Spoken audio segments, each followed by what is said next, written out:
doing? Good. Good, good, good. What's happening, man? I'm doing well. How you doing? Good seeing you. All right.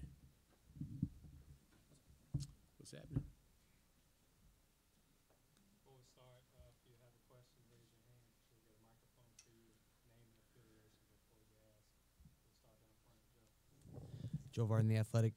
Larry, what did you make of JR's comments and sort of the mutual decision to part ways? To be perfectly honest, I never heard the comments. I didn't read them. I never heard them. I was told the things that were said. Okay. And after I was told what was said, I had a conversation with Kobe, and he just told me that he would be speaking with me later about the situation, and that's all I heard from that. So, no one around here is going to use the word tank, but you all use the word rebuild. You've used it, right. And JR said what he said, expressing basically that he feels the team is playing not to win, and maybe he's the only one who thinks that. But how do you fight? How do you fight that perception within your locker room to get the guys to come out and play? I think, when you look at our team and forget about the record, my guys are playing hard. They're playing hard. And when they're not playing hard, I make them aware that they're not playing hard. What I've tried to do is just basically just prepare these guys the best that I can, and to make sure that every time they step in between those lines that they give their all, and what I've seen thus far is they're playing hard. I haven't seen any quit in them. I've already said that our young guys, certainly we want to develop our young guys, and those guys have been getting some minutes, but our guys are playing hard. I won't allow a player to be out on the floor and not play hard, and I think that's. That's all, as far as the coach is concerned, that's all he can ask. I mean, there are going to be guys out there making mistakes. There's going to be guys out there missing shots. But, you can play hard every single night you step out on the floor, and I just try to make that, make that a point.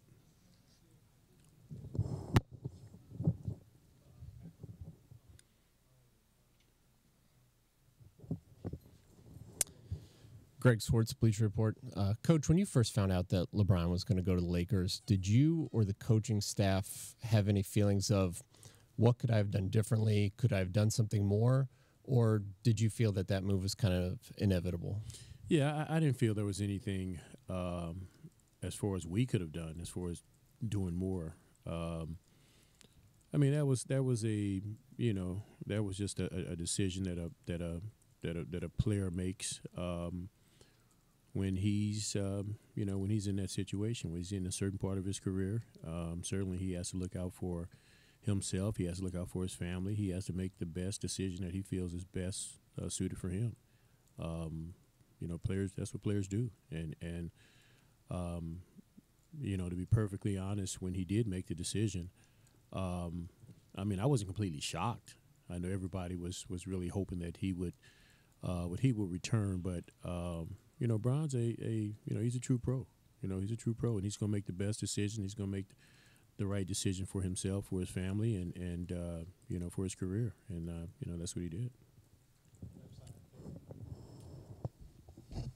Dave McMenamin, ESPN. Larry, what kind of threat do you view LeBron, or not threat in terms of an opponent, with the current group that he's playing with the Lakers?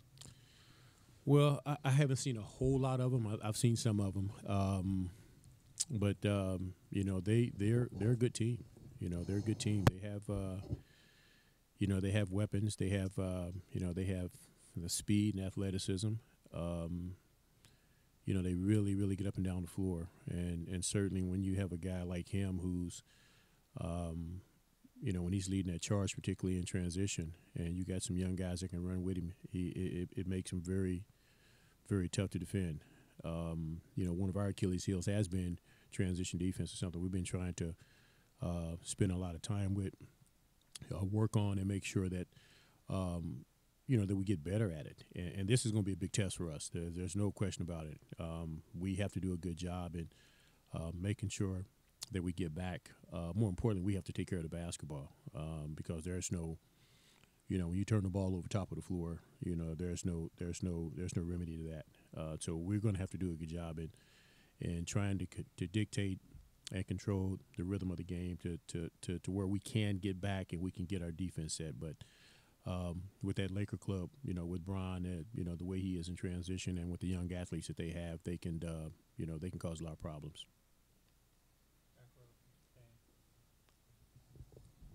Larry, Dan Weinke with the Los Angeles Times.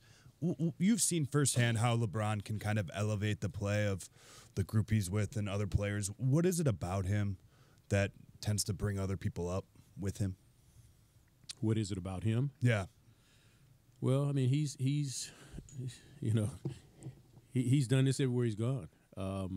He is such a dominant force, and his will to win, his will to compete, and either you get on board or you don't. He's just one of those guys who has that type presence when he steps on the floor. Very few players have that. And I've been, in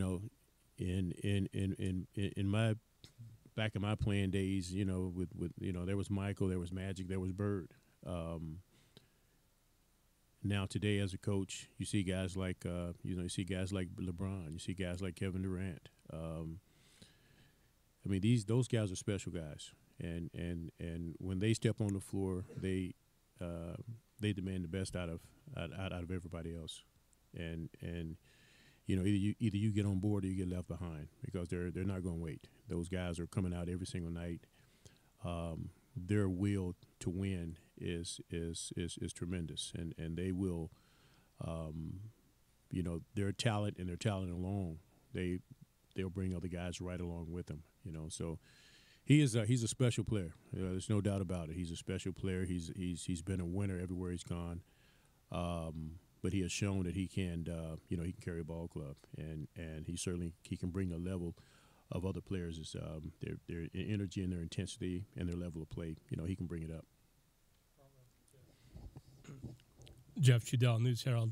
Larry, do you have to say anything to your guys so they just concentrate on what they're supposed to do and not get caught up in all this LeBron is back here business? Yeah, no, we're not going to get caught up in it. We're going to really focus on what we have to do.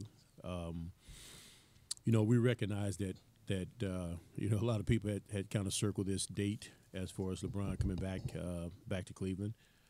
But I just got to make sure my guys are focused and they do what they need to do from a game plan, game strategy standpoint. We have to continue to get better in certain areas. We recognize the fact that certainly this is a big night, for the city of Cleveland, because they, a hero has come back. But as far as my team is concerned, I have to make sure these guys just stay focused and do what they have to do, because we're a young club, we're an inexperienced club. And we have things that we just have to get better at, and I'm going to keep harping on that, from start to finish. Two questions. Injury-wise, are George or Sam close? I assume they're not playing tonight. No, both guys will not play. George, I'm hoping George is close. He did participate in some 3-on-3 today. Sam, no. He still has he'll still be out.